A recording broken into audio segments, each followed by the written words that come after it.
Bom, e como é que é feito o diagnóstico? Vamos pensar dos primeiros sintomas, né? Quais são os sintomas que se apresentam do Alzheimer? A gente tem visto no pós-pandemia e nessa época de ano também, pós-férias, que as famílias tendem a procurar mais os profissionais de saúde porque elas têm contato mais próximo, visitam os seus idosos, seus parentes e ali percebem que alguma coisa está diferente em relação às visitas anteriores. Então tudo começa com a percepção de familiares. O próprio paciente, né, a pessoa buscar uma consulta com uma queixa de memória é algo que não é tão frequente. O mais frequente que a gente vê no consultório são familiares preocupados com que o idoso na família começou a ter dificuldades de memória mais recente.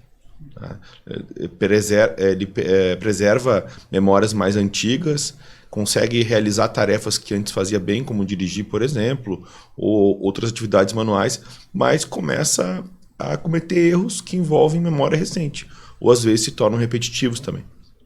Então, começa todo o processo diagnóstico com essa suspeita da família. Então, procura atendimento médico e ali então a gente faz o que a gente chama de uma anamnese, ou seja, uma entrevista médica completa para avaliar o que está acontecendo.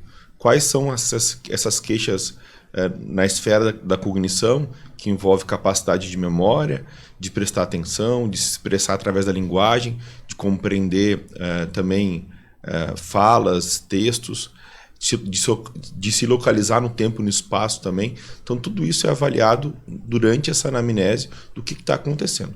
Como bem a Lidiane comentou antes, a gente tenta ver também se isso está prejudicando a capacidade da pessoa idosa funcionar sozinha, que é o que a gente chama de funcionalidade. Então, quando tem essa perda cognitiva e ela é progressiva, ela dura pelo menos 6 meses e ela está já fazendo com que o idoso não consiga mais executar tarefas que antes ele conseguia fazer bem, então a gente já tem um caso bastante suspeito. E complementando a anamnese, o que é feito também? A gente faz alguns exames de laboratório para descartar doenças que podem também simular um quadro de demência. Isso é importante a gente ressaltar, né? Que existem outras doenças que têm o mesmo quadro ali de sintomas iniciais.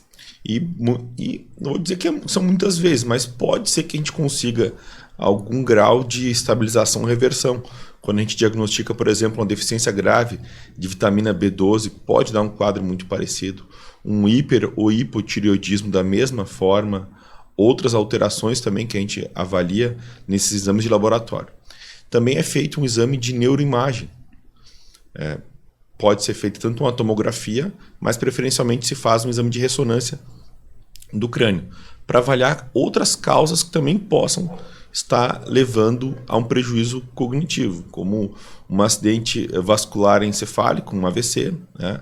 Ou um hematoma depois de uma queda. Muitas vezes pode acontecer isso, o idoso tem um traumatismo craniano e fica com um hematoma crônico. Então, se a gente não faz o exame de neuroimagem, fica muito difícil a gente fazer esse diagnóstico.